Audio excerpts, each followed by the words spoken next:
change my baby's mind.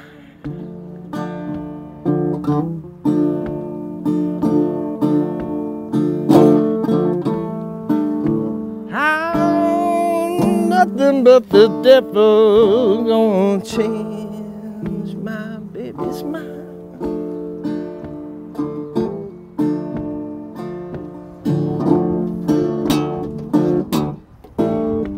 The woman that I love, I took her from my friend.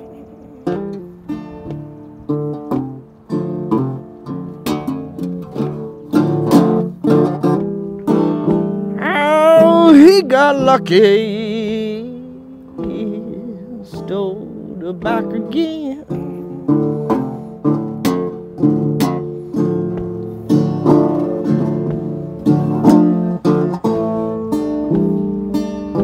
Ain't nothing but the devil won't change my baby's mind.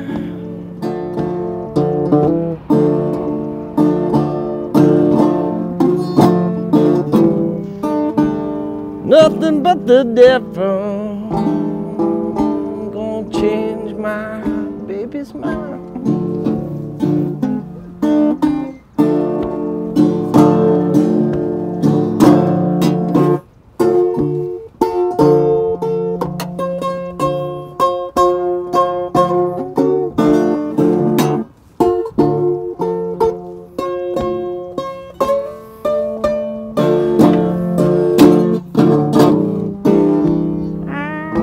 Nothing but the devil gonna change my baby's mind.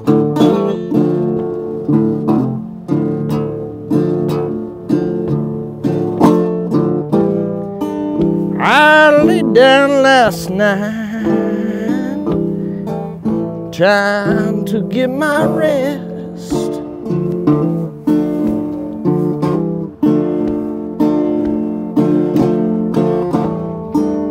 My mind got to rambling like the wild geese from the west.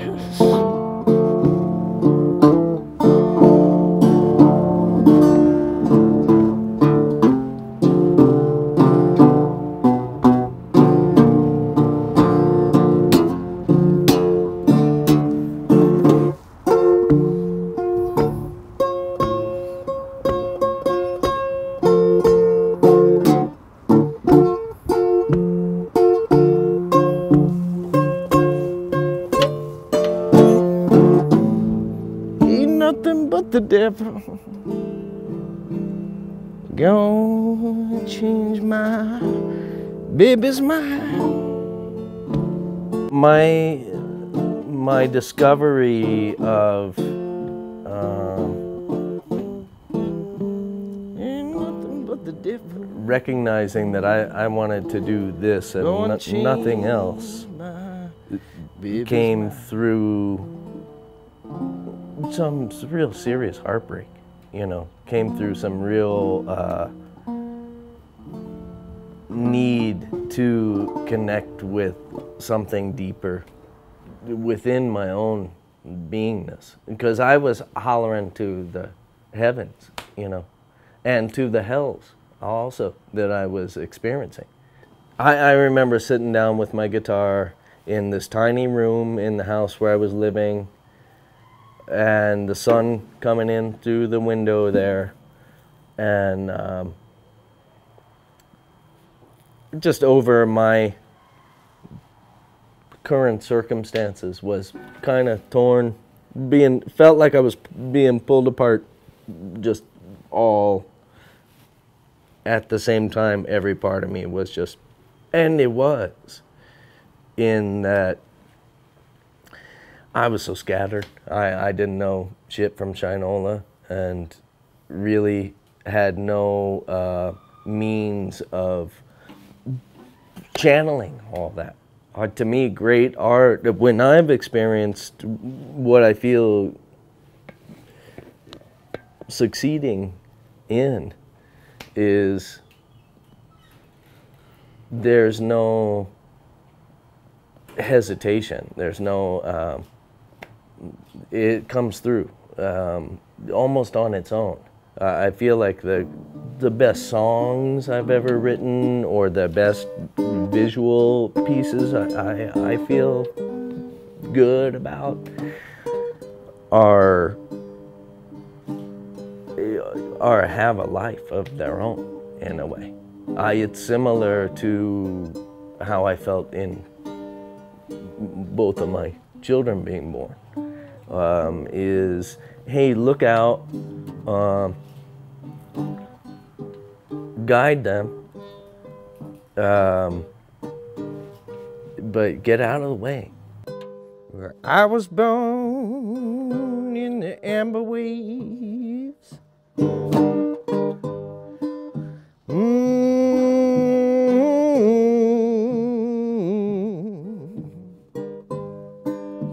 And you sit me down in that field again.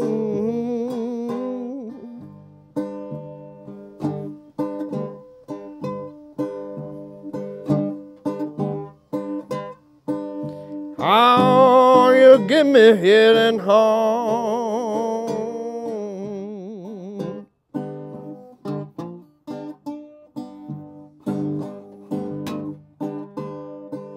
Give me such a sweet old place to start.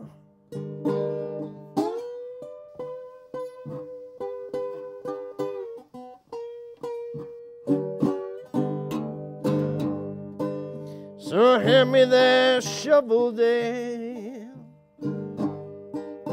I'm gonna dig this life like I ain't got a care.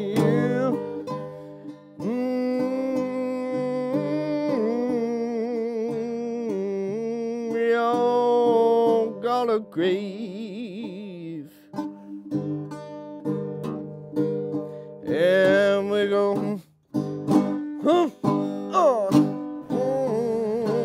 But as far as the Delta Blues go, which really in the last few years has been my main focus, and that was my original focus, was my dad, who he passed away about 9 years ago. He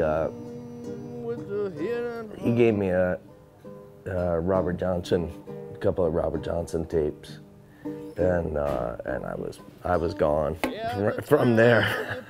From there, I was pretty much, that was all I wanted to do, was not only be focused in the Delta Blues, but just music itself, you know.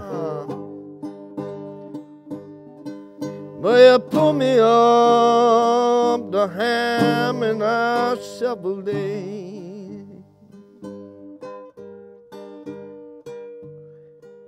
We go, I would dig these graves.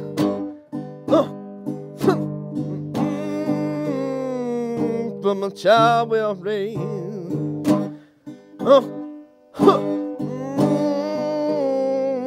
Just to find the love in our hearts. Just to find the love in our hearts.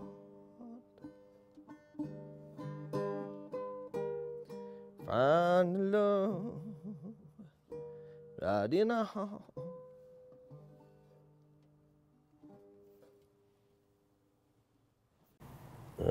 Go ahead and cheat your neighbor. Go ahead and cheat a friend. Do it in the name of heaven. You can justify it in the end. That one. 1 Tin Soldier. Yeah, 1 Tin Soldier. Yeah, and that was like, as just being a kid, and kind of blew my mind out a little bit, you know. But I just always, between that and like growing up in like a church setting where there was, and it was small, little tiny, oldest building in the county was this church, you know, that was just a couple fields away, and would walk up there and sing with those folks, you know. And then really, I'd say my dad's influence was huge, because he had great taste in music. He loved old Delta blues music and turned me on to that. But he also loved like a lot of soul music, Motown, Stax Records, Al Green, Stevie Wonder, those guys that were really not just an enjoyable music genre to grow up around, but I felt just really inspired by artists like Ray Charles, and probably most recently my biggest influences are some of the music I play is that's rooted in the Delta blues is more Son House, Skip James, Bucka White,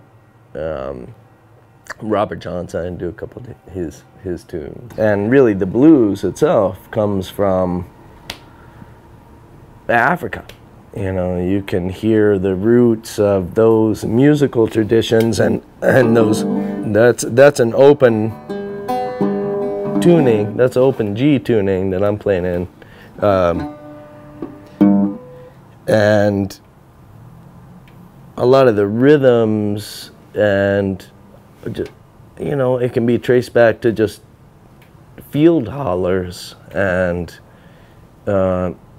you know, blues is always thought of as kind of sad, or there's a sadness to it or sorrowfulness to it, but I find that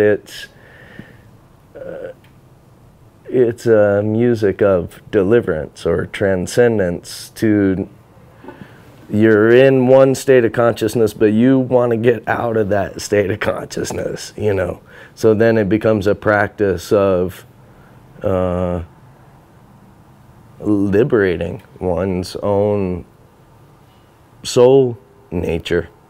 Just like with art, I mean, with my visual art or anything else, that what to me, when it's successful is when the soul is really shining through it. The ego and personality can take a big hike because they're not going anywhere, but the soul gets to travel endlessly, without end. Check, check, check, 1, 2, check, check, check, check, check, 1, 2, check, check, check, check, 1, 2, check, check, check, check, check, check, 1, 2.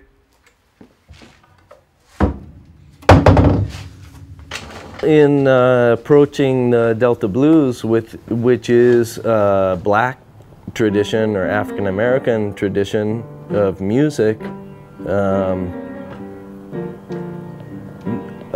being a European American or white guy, playing the music that I play, there is some. It helped relax me for some of the older masters of the tradition to really encourage me in a very direct way, and there's no black or white about it. There's no whatever limitations my own mind was setting up, because we're all challenged by our mind.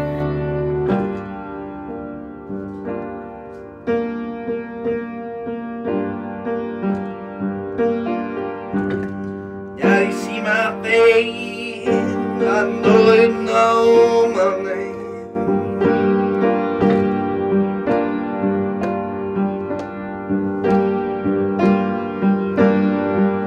You tell me all, you tell me all.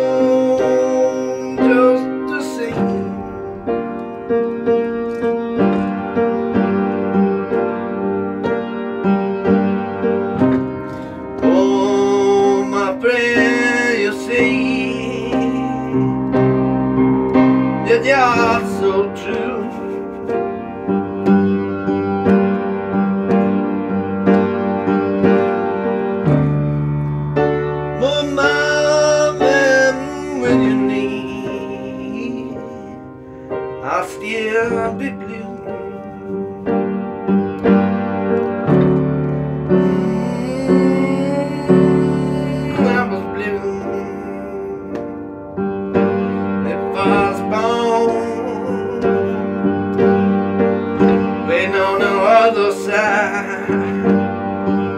Before you give me a name,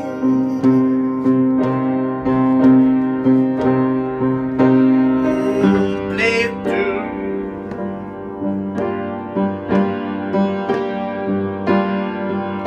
There's nothing good about this world, oh no, except the path that'll make you blue.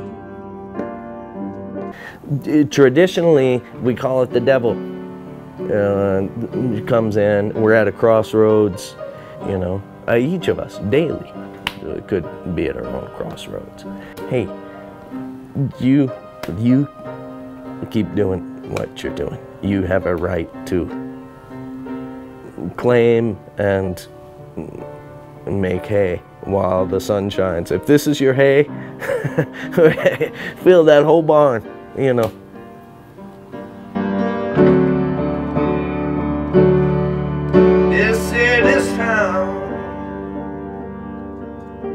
This town I made of mud. There you know,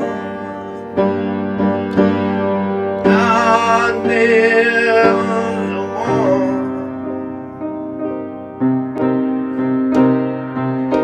It ain't a wonderful, that's true.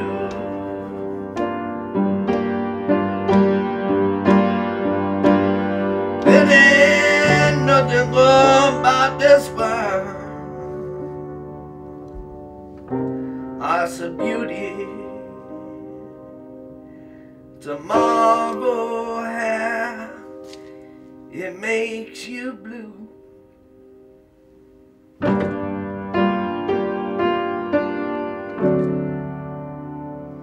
How it make you blue.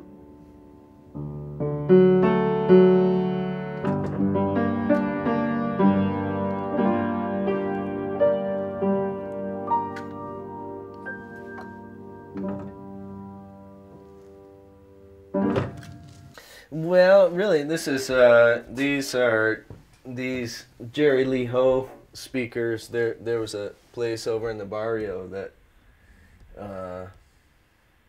it was Jerry's Lee Ho Market over there, and so that's the speakers that used to sit on both ends of the building. They'd call out, they'd say, number 23, your sandwich.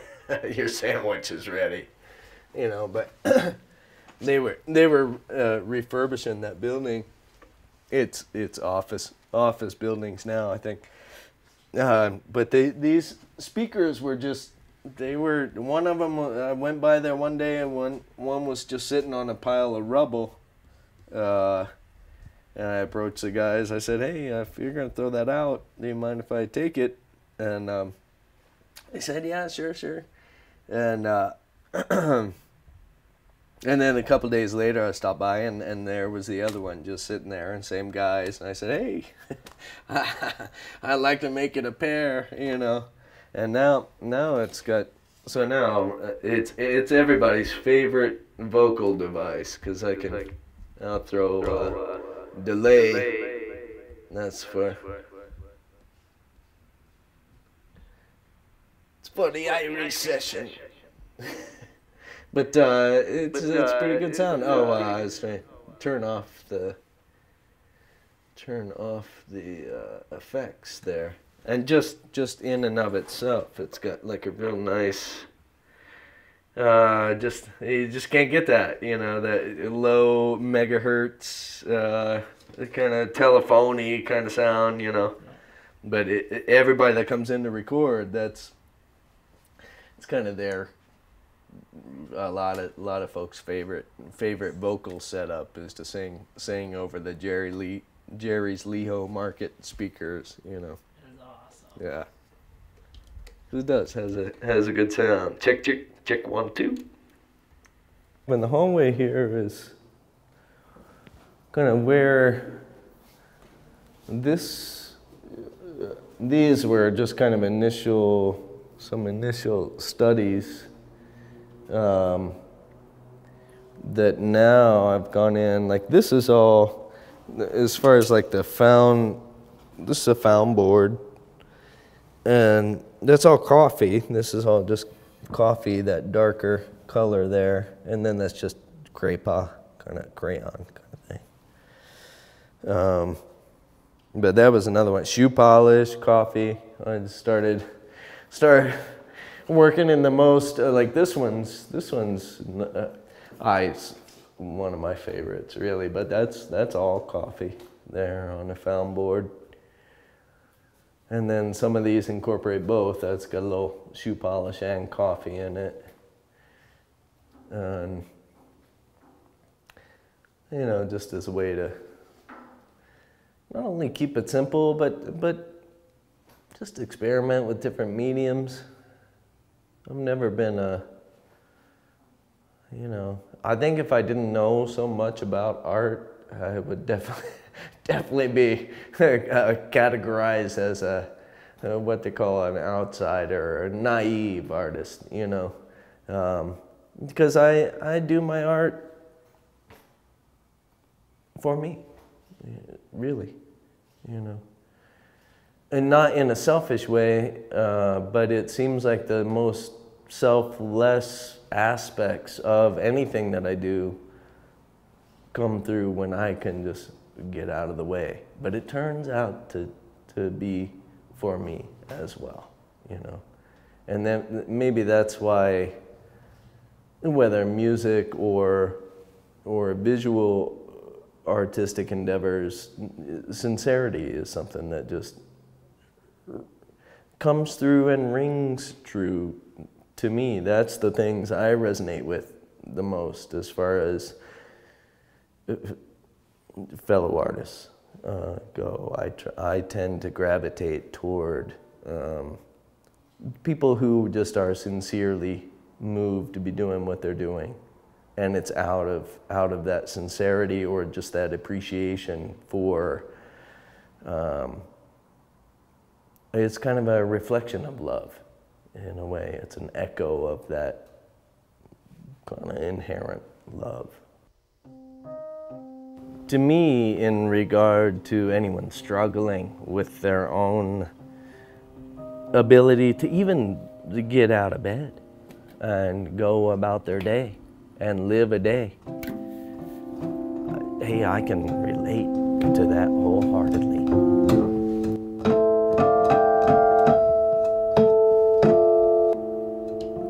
This world is made for resistance. It's tough to get up and get going, or to try and eke out a living, especially as an artist.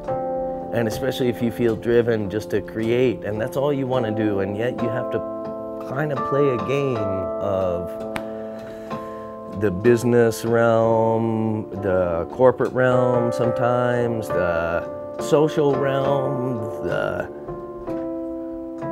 all these ways that we've been taught that we should identify or... I've got so many... Fender Rhodes has these tines, these steel tines inside, and there must be 1, 2, 3, 4, 5, 6 of these keys that don't... they just won't work anymore without them. But I can't help it. The sound of this. Adhere to these social constructs and rules. To me, the greatest discovery of my own life ever, beyond being an artist or anything, is that we're not any of those things. We're not an artist, a mother, father, brother, sister, truck driver, nothing. We are soul. We are the soul first and foremost. Or we are this true divine artist within our own being.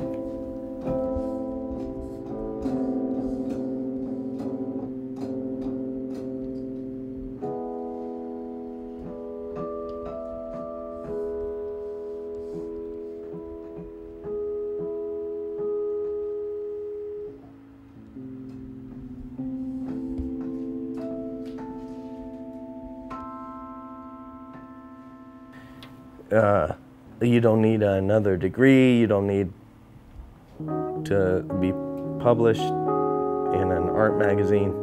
None of that. As much as, hey, you have everything you need within your own beingness.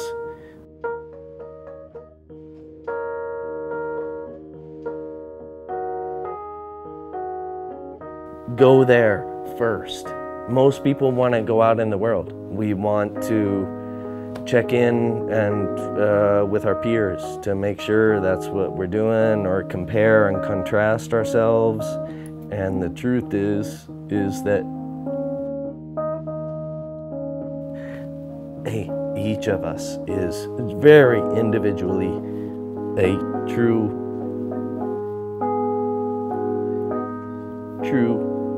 master.